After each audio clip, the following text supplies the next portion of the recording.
Dice Santiago capítulo 4, versículo 13.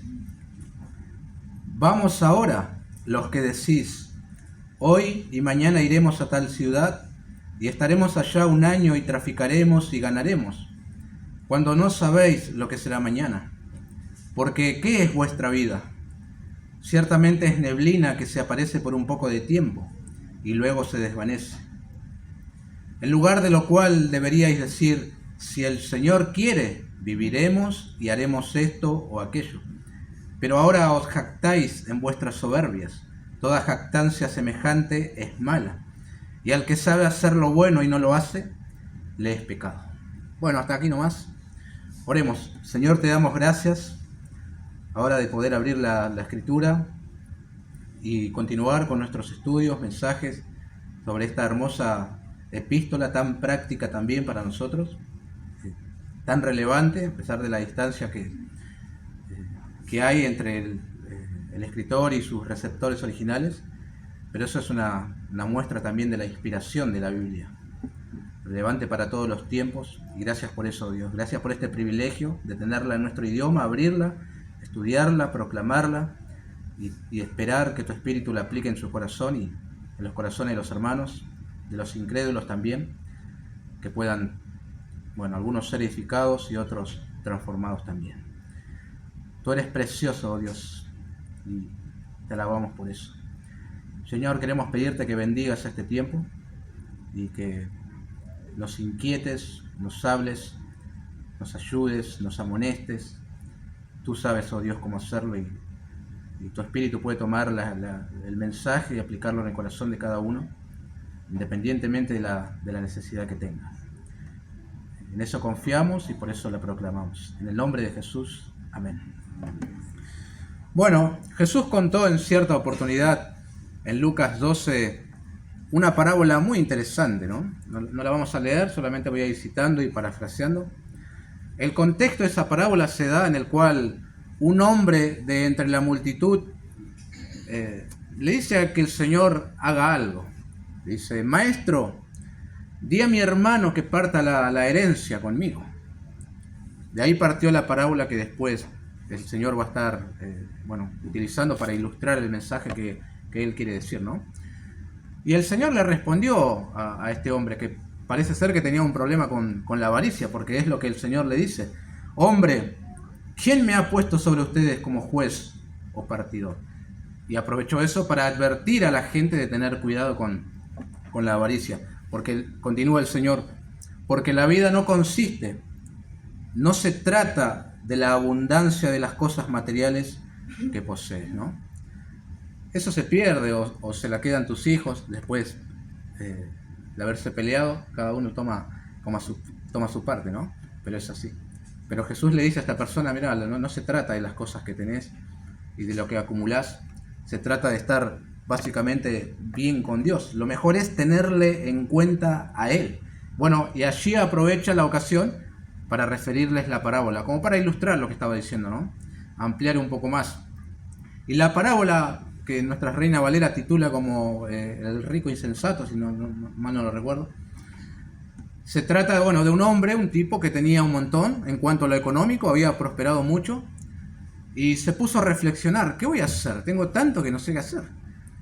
Y resolvió, voy a hacer lo siguiente, voy a derribar mi granero y voy a hacer uno más grande, así puedo acumular mucho más. Y después voy a decirle a mi alma, como si tuviera un soliloquio, alma mía, tenés un montón para muchos años, tranquilo, reposá, descansá, alegrate, ¿no? No está mal lo que hizo este hombre y cómo reflexionó, ¿no? Hoy le diríamos que es un hombre triunfador, un hombre de proyectos, y no está mal eso, claro que no. Pero se olvidó de una cosa muy importante. Su futuro no depende de sí mismo, depende de Dios. Y ese hombre lo estaba excluyendo de su vida. Entonces Dios como que le responde a este hombre, necio, diciéndole, ¿no? Porque se olvidó de Dios, por eso le dice necio. Esta misma noche perderás tu vida. Vienen a buscar tu alma, le dice el Señor. Y lo que has provisto, todo lo que guardaste, ¿de quién será? como diciendo, ¿de qué te aprovechó todo esto que hiciste? ¿Pensaste tanto en lo material si al final no es para vos? Otros, o no sé, el Estado, tus hijos, pero vos no te lo vas a llevar cuando partas. Ahora, creo que por 3 motivos, razones, este hombre era un necio. Primero, porque se olvidó de Dios, ¿no? Esa es la necesidad más grande que puede haber. Segundo, porque se olvidó que su alma es inmortal. Entonces, él prefirió dar prioridad a lo terrenal, a las cosas materiales. Y tercero, es un necio porque se olvidó de los otros hombres para vivir de manera egoísta. Él no dijo, voy a agrandar mi granero, así tengo más y puedo compartir con otros. No, él estaba pensando solamente en él. Por eso el Señor le dice que básicamente era un necio, ¿no? Ahora, lo de este hombre necio es algo que sigue pasando en la actualidad, ¿verdad? Y alcanza también a los creyentes. A nosotros también nos afecta. Me refiero a esto de no tener en cuenta a Dios en nuestros planes, proyectos, futuros, ¿verdad? Muchas veces nos pasa eso, que decimos, u oramos, Señor, quiero encomendarte esto, pero en verdad sabemos que no es así, ¿no? A veces proponemos un montón de cosas para el futuro, ya sea familiar, ministerial, económico, y decimos, si Dios quiere, lo haremos. En nuestros corazones sabemos que no estamos descansando a la voluntad de Dios. Hay algo que dice, no está bien acá, sino que tenemos el objetivo de que se cumpla sí o sí. Y si no se cumple, ahí nos desanimamos, ¿verdad? Porque no esperábamos que Dios interrumpiera ese plan o hiciera algo, ¿no? Y entonces cuando Él lo hace, nosotros nos bajoneamos. Jonás se propuso ir a Tarsis, huyendo de la voluntad de Dios, no hacer su voluntad, mejor dicho, y hacer la suya. Y sabemos cómo le fue, ¿no? Porque así no es como funciona. Hacer nuestra voluntad es fracaso. Someternos a la voluntad de Dios es triunfo. Y es un pecado, hermanos, no tener en cuenta a Dios en nuestros planes, porque le despojamos a Él de su soberanía y nos adjudicamos nosotros ese atributo. Nosotros somos los soberanos que podemos decidir en cuanto al futuro, qué vamos a hacer, qué no vamos a hacer. Y no es así, hermanos. Eso es una necedad. El sabio Salomón dijo, no te jactes del día de mañana, porque no sabes qué dará de sí el día. Proverbios 27:1. Creo que más bien nosotros deberíamos adoptar la filosofía de vida del apóstol Pablo. Él sabía que todo lo que acontecía en su vida, en ese mismo instante, mañana o pasado, dependía exclusivamente de la voluntad de Dios. Por eso él se expresaba como se expresaba. Noten estos 3 textos en el cual nos deja ver eso. Después menciono uno más. Hechos, capítulo 18, versículo 19 al 21, dice, y llegó a Éfeso y los dejó allí, y entrando en la sinagoga discutía con los judíos, los cuales le rogaban que se quedase con ellos por más tiempo. Mas no accedió, sino que se despidió de ellos, diciendo, es necesario que en todo caso yo guarde en Jerusalén la fiesta que viene, pero otra vez volveré a vosotros, noten, si Dios quiere. Y zarpó de Éfeso. 1 Corintios 4:19. Pero iré pronto a vosotros, si el Señor quiere. Uno más, 16:7. Porque no quiero veros ahora, pues espero estar con vosotros algún tiempo, si el Señor lo permite. No se trata, hermanos, solamente de adoptar un vocabulario evangélico, ¿no? Es decir, si Dios quiere, como hablamos nosotros. Pablo sabía que Dios podía frustrar sus planes. Nuestro refrán es, el hombre propone, ¿no? Y Dios dispone. Recuerden que en cierta oportunidad él quería llevar el mensaje a Asia y el Espíritu Santo se lo prohibió. Hechos 16 lo dice, 6 y 7. Y atravesando Frigia y la provincia de Galacia, les fue prohibido por el Espíritu Santo hablar la palabra en Asia. Y cuando llegaron a Misia intentaron ir a Bitinia, pero el Espíritu no se lo permitió. Ahora, el apóstol Pablo no se desanimó porque no se cumplió su objetivo, su propósito, que era bueno. Él siguió adelante. Donde el Señor le abría puertas, eso está bien. Donde Él se lo cerraba, está bien igual. Hay que seguir adelante. ¿Por qué? Él regía su vida con este principio que luego dice a los atenienses. Porque en Él vivimos y nos movemos y somos. Hechos 17. El Señor es dueño absoluto de nuestras vidas, hermanos. Eso es lo que está diciendo Pablo, de nuestros planes, de nuestro presente, de nuestro futuro. Y debiéramos tenerle en cuenta a Él para todo lo que nos proponemos hacer. Si no lo hacemos, si le excluimos, bueno, estamos pecando como los necios que dicen no hay Dios, o que viven como si Dios no existiera, ¿no? En esta porción que hemos leído al inicio, Santiago 4, 13 al 17, tenemos a creyentes. Me gusta aclarar eso. Son hermanos en la fe, ¿sí? Porque ya hemos estudiado todo el contexto y podemos afirmar que son creyentes, pero están cometiendo el pecado de no tener en cuenta a Dios en sus planes. Y eso es muy grave, por varias razones, por lo menos 3. En primer lugar, porque viven como si el futuro fuera suyo. Así comienza el versículo 13. Vamos ahora, los que decís, hoy y mañana iremos a tal ciudad, y estaremos allá un año, y traficaremos y ganaremos, cuando no sabéis lo que será mañana. Vamos ahora, solo tenemos esa expresión aquí, y al comienzo, como notan ustedes, del capítulo 5, y nada más en la Escritura. Pareciera querer decir, como alguien explicó, escuchen bien, oigan con atención. Puede ser, ¿no? Como que Santiago está exigiendo la atención de sus lectores. Y apunta contra aquellos creyentes que hacen planes para el mañana sin tener en cuenta a Dios, sin considerar la voluntad de Dios, como si fueran dueños absolutos del tiempo, y nadie puede frustrar sus propósitos. Ahora, la imagen que Santiago escoge es conocida en la época de los judíos. Ellos eran muy comerciantes, itinerantes, iban de ciudad en ciudad, traficaban, hacían lo que Santiago está diciendo, se quedaban determinado tiempo, ganaban su dinero y volvían otra vez hacia su lugar. Y eso está bien, ¿no? Pareciera que entre los hermanos también hacían eso. Ahora, en nuestro contexto, ¿verdad? Es medio parecido también. ¿Conocen algún judío que sea vendedor ambulante? No. Yo he trabajado en Capital, en la zona de Flores, y todos los judíos tenían su comercio de ropa. En la zona de Once también abunda, ¿no? Como que nadie tiene un oficio, digamos, común y corriente. Todos se dedicaban al comercio. Mucho no ha cambiado, pareciera, ¿no? Ahora, Santiago no está condenando esa planificación sabia que todos hacemos de alguna manera. Está bien que alguien vaya a tal ciudad. Está bien que se quede un año. Está bien que haga sus negocios. Está bien que junte su dinero y sea feliz. A Dios le encanta la gente trabajadora. Dios trabaja. Alguien tiene que sostener todo este mundo. Jesús dijo, mi Padre trabaja, yo también trabajo. Bueno, a Dios le encanta que el hombre trabaje. Salomón dijo en Eclesiastés 2:24, no hay cosa mejor para el hombre sino que coma y beba, y que su alma se alegre en su trabajo.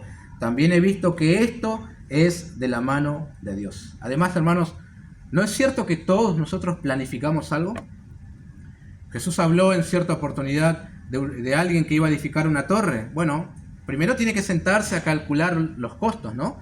No sea que después no pueda terminar y otro se burle. Mira, el tipo comenzó a edificar y no terminó. Eso es una planificación sabia. O si un rey va a marchar a hacer guerra contra otro rey y él tiene 10.000 soldados, el otro 20.000, está planificando y dice, mejor me quedo en el molde y envía una embajada de paz, ¿no? Esa planificación es con sabiduría. Lo que se condena acá en Santiago 4 es la planificación sin tener en cuenta a Dios. Después de todo, es cierto lo que dice Santiago. No sabéis lo que será mañana. ¿Cómo vas a cometer esa locura de proyectar algo sin tener en cuenta a Dios si no sabes lo que será el mañana? Podés morir esta misma noche, ¿no? Por supuesto, puede pasar eso. No sabés si mañana vas a estar vivo. No sabemos si vamos a caminar. No sabemos si mañana podremos hablar. No sabemos si podemos ver, comunicarnos con otros. No quiero ser escandaloso, pero pueden suceder tantas cosas el mañana, ¿verdad? No tenemos certeza del mañana. Los habitantes de Sodoma y Gomorra no sabían que su ciudad iba a ser destruida por fuego en ese momento, ¿verdad? Por eso seguían con su vida así porque sí. Lo mismo pasa con Jericó. Como muchos sabían que guerra había, los israelitas estaban ahí alrededor, pero no sabían que iban a ser destruidos de esa manera, ¿verdad? Porque no tenían en cuenta a Dios. Solamente Rahab, que actuó con sabiduría, tuvo en cuenta a Dios lo que dijo, bueno, e hizo lo que tuvo que hacer, ¿no? Ahora, no quiero decir que si vas a hacer una lista de proyectos a futuro, en el margen escribas, tener en cuenta a Dios. Y ya con eso estás solucionando todo. No es eso. Más bien acá se nos anima a que vivamos con la conciencia de que el futuro depende de Dios y no de nosotros. Someternos a Él y dejar la puerta abierta para que Él sea el soberano en tu vida y haga otras cosas si Él lo quiere hacer. Si después de todo es soberano, lo puede hacer, ¿no? El propósito tampoco es que tengamos miedo del mañana o que seamos personas inactivas que no proyectan nada para mañana. Tampoco es eso. La intención de Santiago es que seamos personas que dependen enteramente de Dios para todo. Que le reconozcamos como el dueño absoluto del tiempo, hermanos. Y también que estemos dispuestos a sujetarnos a Él, abandonando toda arrogancia. ¿Y por qué no? Tener disposición para que Él interrumpa nuestros planes también. Haga un bollo a la basura. No es esto lo que quiero. Y yo noto que eso es aquello que nos cuesta tanto a nosotros los creyentes, aceptar eso, que Dios diga que no. Por eso luego vienen nuestras frustraciones, ¿no? Las cosas no salieron como queríamos. Dios tenía otros planes y el bajón vino porque a lo mejor vivíamos con ese estilo de vida que Santiago condena. Iremos, estaremos, negociaremos, ganaremos, nos casaremos, construiremos. Todo sin tener en cuenta a Dios, sin tener en cuenta su voluntad. Porque si uno de verdad le tiene en cuenta, sabe que Él puede bendecir nuestro proyecto. Sabe que Él también puede frustrarlo. O sabe que Él también puede derribarlo completamente. Porque Él sabe lo que es mejor para nosotros. Si no contribuye a su gloria, si no contribuye a su propósito, si no es lo que quiere para nosotros, Él lo va a destruir. Se va a interponer en nuestro camino, ¿verdad? Y no deberíamos bajonearnos, sino alegrarnos, porque eso es lo que Él quiere para nosotros, ¿no? Y deberíamos estar contentos igual. Pablo estaba contento cuando las cosas le iban bien. Si el propósito de Dios era darle abundancia, bueno, él estaba contento. Al otro día Dios le podía quitar todo y él vivía con escasez. Y estaba contento igual. Si sabía que el dueño del tiempo y de su futuro tenía ese propósito y él lo aceptaba. Esos son sus planes para mí hoy. Bueno, adelante, Señor, hacé lo que tengas que hacer. A lo mejor hay creyentes acá que fueron estafados, que les fue mal en un negocio. Proyectaron algo y salió mal en todo. Y no aceptan que Dios haya permitido eso. No lo quieren. Por eso sus corazones se llenaron de amargura. Y eso vino porque vos no tuviste en cuenta a Dios. Como que no dejaste la puerta abierta para que Él interrumpa tus planes. Y cuando lo hizo, te molestaste. ¿No? Si uno dice, bueno, voy a encomendar esto al Señor, no tiene que estar pensando que tiene que suceder solamente cosas buenas. Puede pasar algo que no pensábamos. ¿Y por qué decir, ¿dónde está Dios? Y si nosotros queríamos dejarle eso en sus manos, ¿no?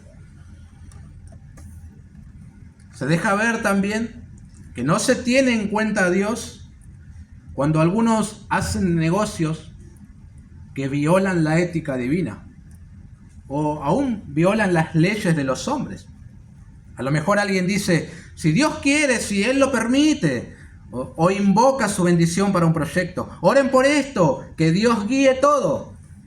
Pero anda en negocios medio fraudulentos, ¿no? Evaden, no declaran, buscan la manera de sacar ventaja por encima de la ley. Yo sé que la ley puede ser injusta. Yo sé que puede ser desequilibrada, asfixiante, pero tampoco tienes derecho a quebrantarla. No, si eres un creyente que ama a Dios y se rige por los principios de la Biblia. Si hemos de tener en cuenta a Dios para todos nuestros planes, se verá también en la pureza con la que hacemos las cosas, ¿no? Por lo menos si queremos su bendición también en lo que nos hemos propuesto. Ahora, es una necedad y grave no tener en cuenta a Dios. Si el futuro depende de Él, ¿por qué excluirlo? Otra vez citando al sabio Salomón, Dios le dio mucha sabiduría y adquirió también con el paso del tiempo, observando muchas cosas y prestando atención a su vida también. Él escribió en Proverbios 3, 5 y 6, un pasaje conocido: fíate de Jehová de todo tu corazón y no te apoyes en tu propia prudencia. Reconócelo en todos tus caminos y Él enderezará tus veredas. Al menos Él lo dice con mucha propiedad, ¿no? Después de haber vivido todo lo que vivió, no haber tenido en cuenta a Dios en muchos de sus planes, y después Él reconoce esto. Pensaba también en lo que Jesús dijo en Lucas 17. Él dijo que los días del fin serían semejantes a los días de Noé. Comían, bebían y se daban en casamiento. Y pregunto, ¿eso está mal? No, si esa es la voluntad de Dios. Lo que está mal es hacer eso sin tener en cuenta a Dios. Ese es el problema de esos, ¿no? Así vivían, bueno, y así les fue, y así le irá también. Vivir como si Dios no existiera. Después de todo, Pablo dijo: si coméis o bebéis o hacéis otra cosa, hacedlo todo para la gloria de Dios. Si no, no tiene mucho sentido lo que estás haciendo, ¿no? 1 Corintios 10 era la cita. Algunos dicen: ahora voy a viajar, voy hacia aquel destino, después vengo, haré este negocio, luego me toca esto. Pará. ¿No te detenés a pensar cuál es la voluntad de Dios para vos? ¿O la sabés y la estás ignorando? Eso es grave en un creyente, hermanos. No podemos vivir como si Dios no existiera, como si el futuro estuviera en nuestras manos. Y si sabemos que está en sus manos, creo que escogeríamos también otras cosas, ¿no? Si hemos de hacer algo, proyectar algún negocio o lo que sea, asegurémonos de que Dios está en primer lugar, que es su voluntad lo que estamos haciendo. Y no me refiero, hermanos, solamente a proyectos económicos, ¿no? Pueden ser ministeriales, pueden ser sociales o pueden ser aún caritativos. Señor, te estoy teniendo en cuenta. ¿Estás bendiciendo esto? ¿Es tu perfecta voluntad la que me guía? Y no nos confundamos, ¿eh? Si el asunto nos va bien, no significa que Dios está bendiciendo ese proyecto, ¿eh? Para nada. Y si te va mal, tampoco significa que Él no lo está bendiciendo. Otra vez, pensando en Jonás, 3 veces lo voy a mencionar. Cuando él intentaba huir de Dios, de su voluntad, en un principio las cosas le estaban saliendo bien. Intentó huir, encontró una nave. Algunos creen que él alquiló toda la embarcación también y se fue. Todo estaba saliendo bien hasta Dios salió a su encuentro y entendió que era inútil hacer las cosas a su manera, ¿no? Ustedes saben, lo he contado, creo. Antes de venir a Chivilcoy también teníamos nuestros planes con mi esposa. Adquirimos un terreno, ya estábamos haciendo los negocios, estábamos a punto de instalar la casa prefabricada. Hasta que Dios apareció en el camino y pateó todo y como diciendo: ¿a dónde vas? ¿A dónde querés ir? Yo no voy a bendecir ese proyecto. Ignorábamos las señales que Dios daba en ese momento. O me jactaba en mi soberbia, como dice Santiago, y ahora vamos a explicar también ese pasaje, pero no percibía que la voluntad de Dios, no la quería aceptar, mejor dicho. Sí, no quería aceptar la voluntad de Dios, ¿no? Así es. Desde ya, como para darte algo práctico, ¿no? Si tal proyecto, esos planes que tenés a futuro, violan algún principio de la Escritura, entonces no esperes que Dios lo bendiga, ¿no? No hace falta recibir una señal del cielo, nada. Si viola la Biblia, no es por ese camino. Si te propusiste hacer algo, por más que sea bueno, por más que no tenga nada de pecaminoso, por ejemplo, pero si eso te impide adorar al Señor con la iglesia cuando ésta se reúne, pensalo. No va por ahí el asunto. La voluntad de Dios está revelada en la Biblia, hermanos. Y tus planes bien intencionados no deberían contradecirlos, ¿no? Esa es una buena manera. Así que tengamos cuidado, hermanos. El futuro está en manos del Señor. Tengámosle en cuenta a Él. En segundo lugar, es necedad no tener en cuenta a Dios porque ignoramos la brevedad de la vida. Noten la segunda parte del versículo 14. Porque, ¿qué es vuestra vida? Ciertamente es neblina que se aparece por un poco de tiempo y luego se desvanece. Estas personas aquí a los que Santiago habla originalmente, de manera arrogante están poniendo el sello a que todo aquello que se propusieron se va a cumplir sí o sí durante todo el próximo año. Pero, ¿tan seguros estaban de que habría un próximo año? ¿Cómo pueden saber eso, no? Santiago dice que la vida es neblina. Se aparece por un poco de tiempo, luego desaparece. Puede traducirse vapor también. En Hechos 2:19 aparece de esa manera. Lo cierto es que tanto la neblina como el vapor, que puede despedir el agua hirviendo, dura un tiempo relativamente breve, ¿no? Una vez que sale el sol, la neblina se va. Una vez que apagas el fuego, el vapor se consumió. Así también nuestras vidas. Breves, cortas. Algunos escritores expresaron eso de la brevedad de la vida. Noten Job capítulo 7, versos 6 y 7. Tengo varios pasajes. Y mis días fueron más veloces que la lanzadera del tejedor, y fenecieron sin esperanza. Acuérdate que mi vida es un soplo, y que mis ojos no volverán a ver el bien. 9, 25, 26 de Job. Mis días han sido más ligeros que un correo. Huyeron y no vieron el bien. Pasaron cual naves veloces, como el águila que se arroja sobre la presa. 14, 1 y 2. El hombre nacido de mujer, corto de días y hastiado de sinsabores, sale como una flor y es cortado, y huye como la sombra y no permanece. Salmos 39, 5. He aquí diste a mis días término corto, y mi edad es como nada delante de ti. Ciertamente es completa vanidad todo hombre que vive. 90, 10. Los días de nuestra edad son 70 años, y si en los más robustos, 80 años, como Luis Casco, ¿no? Con todo, su fortaleza es molestia y trabajo, porque pronto pasan y volamos. Uno más, 102, 11. Mis días son como sombra que se va, y me he secado como la hierba. Y más allá de todas estas expresiones bíblicas, nuestra experiencia nos dice lo mismo, ¿no? Algunos notan que después de los 18 años de edad, la vida pasa, como decimos nosotros, volando, ¿no? De 18 para atrás como que no estás pensando en el tiempo. Y después, qué loco, ya tengo 50, ya tengo 60, ya tengo 70 y 80 también, ¿no? No sé si alguien llega a los 90, no, pero wow, ¿cómo puede ser? Si ayer estaba con el barrilete y ahora pasó volando, y es así. Y también tenemos que tener en cuenta las interrupciones impensadas. Un accidente de tránsito, un paro cardíaco, una muerte prematura, ¿no? Puede ser también. Hay tantas maneras de morir. Pensaba actualmente en los incendios en Los Ángeles, ¿no? Ahora en California. Y digo, qué frágiles que somos, ¿no? Qué frágiles.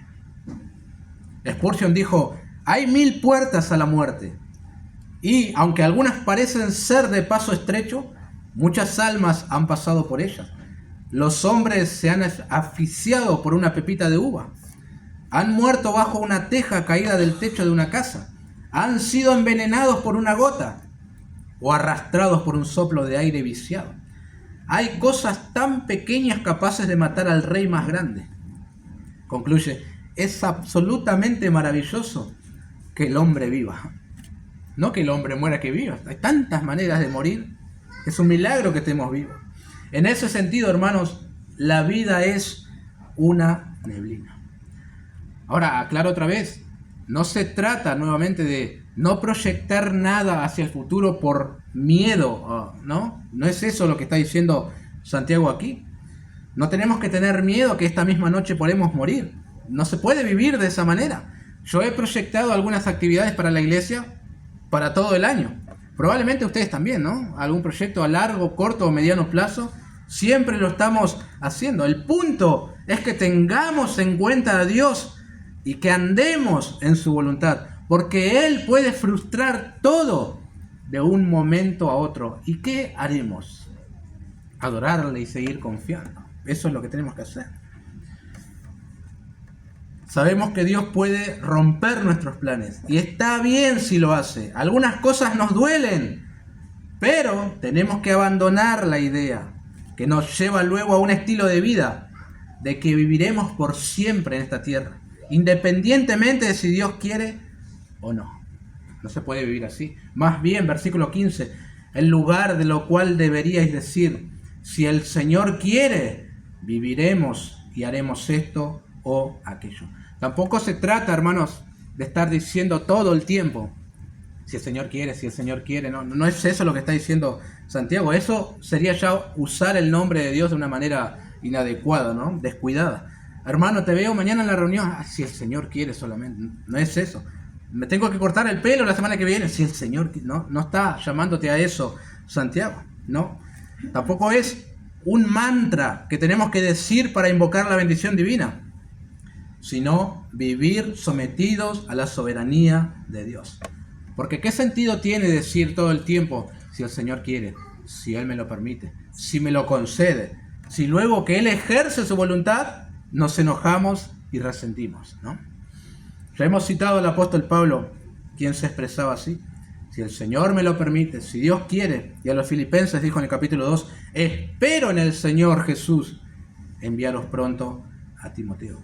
Pero él, a diferencia de nosotros, de buena gana aceptaba cuando Dios interfería en sus planes y hacía otras cosas, ¿no? Sí.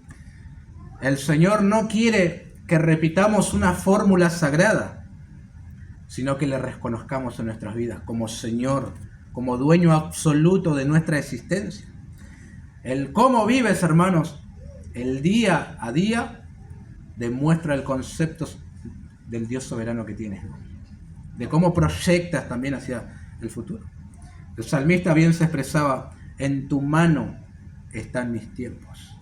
Y así deberíamos decir también nosotros. Y en última instancia, toda nuestra vida está en manos de Dios. ¿Qué será mañana? No lo sabemos. En tercer lugar, y último, es grave no tener en cuenta a Dios, porque es una actitud soberbia. Verso 16, volviendo a Santiago 4. Pero ahora os jactáis en vuestras soberbias. Toda jactancia semejante es mala.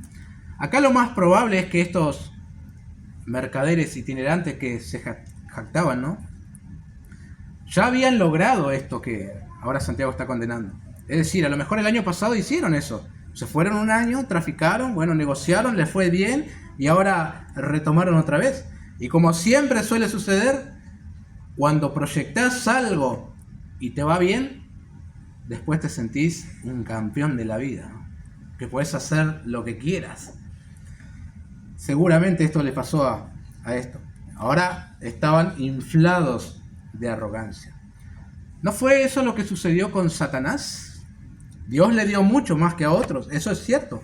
Luego se infló de orgullo por cómo era él y quiso ser semejante al Altísimo. Y ahí su caída, ¿no? Una independencia orgullosa. Muchos hoy en día se expresan de esa manera, aún creyentes. Mirá todo lo que logré, tengo esto y aquello, y fue todo con mi lomo, nadie me regaló nada. Pará, la fuerza no te la dio Dios. Estás viviendo gratis, es su mundo. Toda buena dádiva y todo don perfecto desciende de lo alto.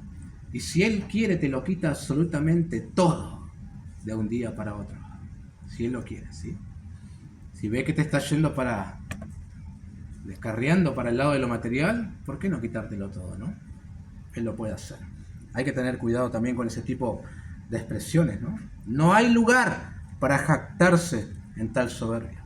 Soberbia es alazoneia, del griego, lo explico, hacer alarde del control del propio destino o de los sucesos del futuro. Alguien dijo que la alazoneia era originalmente la característica del curandero errante. Ofrecía curas que no eran curas y se jactaba de cosas que no podía hacer. Así le sucede a aquellos que se jactan en su soberbia. Hacen alarde de algo que no tienen el control. Como le pasó al hombre necio del que hablamos al principio, ¿no? Y que te haya salido bien una vez no significa que siempre será así. Por eso no hay que jactarse. Mejor vivir sometidos a la voluntad de Dios, ¿no? Si Él quiere, seguiremos así. Si no lo quiere, y no te enojes cuando te lo quita, ¿no? Porque a lo mejor no quiere. Puede ser. Ahora, jactarse no es malo. Gloriarse no es malo. Solo hay que gloriarse en lo correcto, como decía Pablo. El que gloría, gloríese en el Señor, ¿no? Si te vas a gloriar de algo, que sea del Señor, de su cruz. Pero jactarse de lo que lograste sin tener en cuenta a Dios, qué acto de soberbia, ¿no? Esa jactancia es mala, dice Santiago. No solamente es mala, es pecado también. Noten el verso 17. Y al que sabe hacer lo bueno y no lo hace, le es pecado. Ustedes saben, hay pecados de comisión y pecados de omisión, ¿no? De este último se trata aquí. Pecado de comisión es cuando haces algo deliberadamente que infringe la ley de Dios. Eso es comisión. Pecado de omisión es cuando no haces algo que deberías hacer. Eso se condena en este lugar.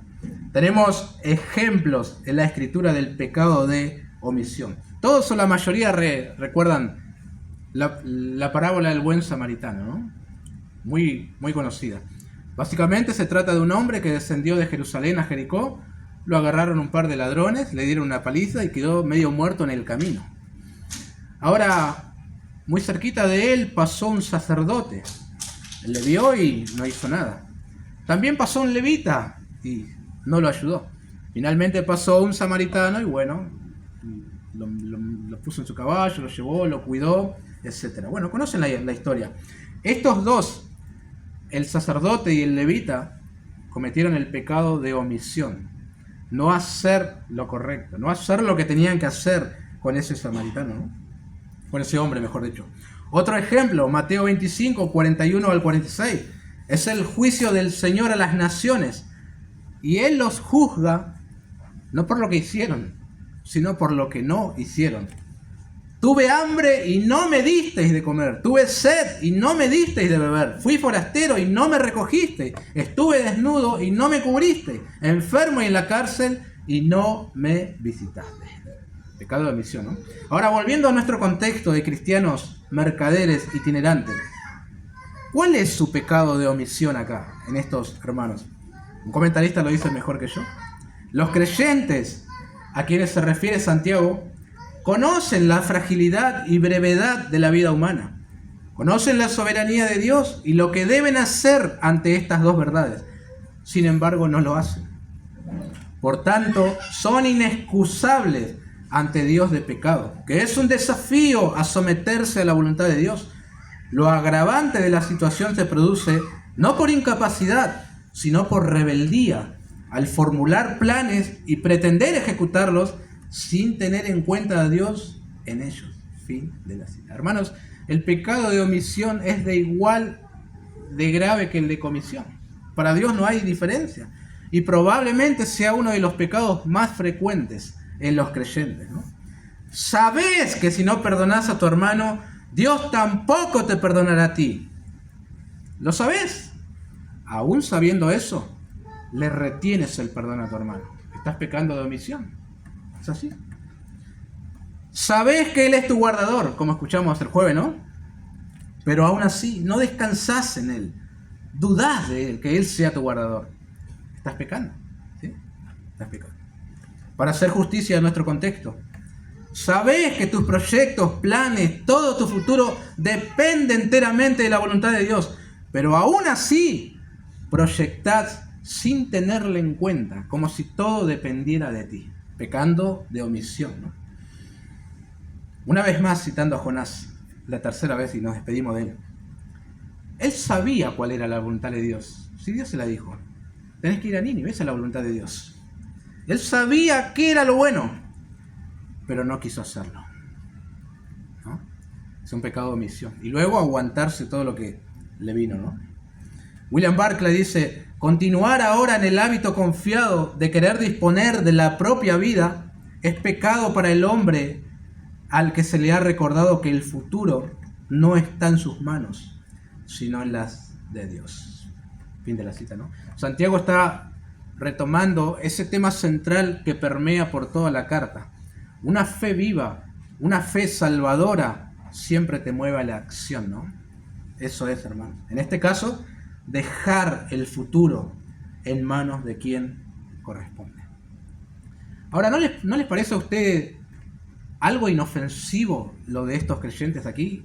mercaderes itinerantes, después de todo no le están haciendo mal a nadie, ¿no? ¿A qué hermano le están haciendo mal? A ninguno. Es solo hacer planes, viajar, negocio va, negocio viene, ganamos un poco de dinero y después volvemos a casa. Pero, qué pecado tan horrible es no tener en cuenta a Dios, ¿no? Es un ateísmo práctico. Y es más grave aún, sabiendo que Él es soberano.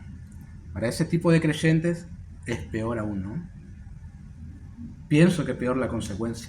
Lucas 12, 47 y 48 dice: aquel siervo que conociendo la voluntad de su Señor no se preparó ni hizo conforme a su voluntad, recibirá muchos azotes. Mas el que sin conocerla hizo cosas dignas de azotes, será azotado poco. Porque a todo aquel a quien se haya dado mucho, mucho se le demandará. Y al que mucho se le haya confiado, más se le pedirá. En otras palabras, a mayor luz, mayor es tu responsabilidad, ¿sí? Así es, hermano. Bueno, algunas consideraciones finales solamente. Para terminar, ¿no? 3 cosas voy a decir. Primero, debemos hacer una planificación humilde. Es imposible vivir sin planes. Si todos hacemos planes, ¿no? Si estás pensando en lo que vas a comprar mañana para comer, ya es un plan. ¿Quieras o no? Es un plan, ¿no? Sea a largo plazo, mediano, corto, todos tenemos planes. Bueno, al hacerlo, ya sea en lo laboral, académico, ministerial, familiar, vida personal, lo que sea, reconoce que no tenés el control absoluto de todo lo que pueda suceder. Dios tiene ese control, hermanos. Dios lo tiene. No solo incluyas frase, si Dios quiere, si Él me lo permite, hacelo obviamente. Pero es mejor depender completamente de Él. Eso te dará, o te llevará, mejor dicho, a una actitud humilde. Y no te vas a bajonear si se pudre todo, como quien dice, ¿no? Hablando coloquialmente. Y si no pudiste lograr absolutamente nada de lo que te propusiste. Porque fue Dios quien los dispuso así. Y Él es soberano. Yo voy a hacer esto el año que viene, y de repente no pudiste. Y bueno, Dios no quiso. Contentate. El que tiene el control absoluto del tiempo y espacio permitió esto en tus planes. Contentate y sé humilde. Aceptalo. No dejes de planificar, pero hacelo en humilde dependencia, ¿no? Como digo, deja la puerta abierta para que Dios entre y haga algo distinto a lo que vos proyectaste. Segundo, hay que vivir el presente. La ansiedad viene cuando uno se preocupa excesivamente del futuro. Pero si hemos visto que no tenés control del futuro, entonces ¿por qué preocuparte? En lugar de preocuparte por algo que no está en tu control, mejor enfócate en vivir el presente de manera que glorifique a Dios. Jesús dijo, ¿no? Así que no os afanéis por el día de mañana, porque el día de mañana traerá su afán. Basta a cada día su propio mal. Mateo 6, ¿no? Es decir, deja de pensar en ¿qué va a pasar? Si yo me muero, ¿qué va a pasar con mi esposa? Uy, mirá si me enfermo, ¿qué? Deja de pensar eso, si no sabes lo que va a pasar mañana. ¿Por qué tenés que pensar esas cosas en el futuro, no? Eso está mal, ¿no? ¿Quién va a cuidar de mis hijos? ¿Y qué va a pasar con nuestro negocio si la economía sigue así? Eso es pensar en algo que no tenés control. Y la respuesta es, ¿qué sé yo lo que va a pasar? No sé lo que va a pasar. Dios sabe lo que va a pasar y eso tiene que ser tu consuelo hoy. No hay certeza del mañana. Que explote todo lo que tenga que explotar. De una cosa estamos seguros, que sí va a pasar. El Señor es soberano y Él nos tiene en sus manos. Y Él nos va a cuidar. De eso sí tenemos certeza. De todo lo demás, no lo sé. El futuro es el Señor, el presente es nuestro, ¿no? Así que aprovechá cada día para amar a Dios. En eso tenés que estar pensando. Disfrutá de Él. Hacé una gran ocasión de cada ocasión. Aprovechá para congregarte en cada oportunidad. Disfrutá de los hermanos. No tenés garantías de que mañana puedas hacerlo. No lo tenés. Por ahí esta es tu última reunión. Sin ser dramático, ¿no? Pero puede ser. Si hoy podés hacerlo, adelante, mi hermano. Que mañana no sabes. Y lo último, confianza en Dios. Estoy convencido, la confianza en Dios no es algo mágico, hermanos. Es algo que se desarrolla. Y podés llegar a tener una confianza cada vez más profunda, dejando todo en sus manos. Hacé tu parte, sí, pero la que no te corresponde, déjala en manos de Dios. Entonces, cuando enfrentes tiempos de incertidumbre, enfermedad, alguna dificultad, por lo menos vas a estar más tranquilo, ¿no? La confianza en Dios es un bálsamo para ese tiempo, ¿no? Es lindo confiar en Dios. Como decía el salmista, en el día que temo, yo en ti confío. Y eso era suficiente, ¿no? Confiar en Dios. Bueno, oremos.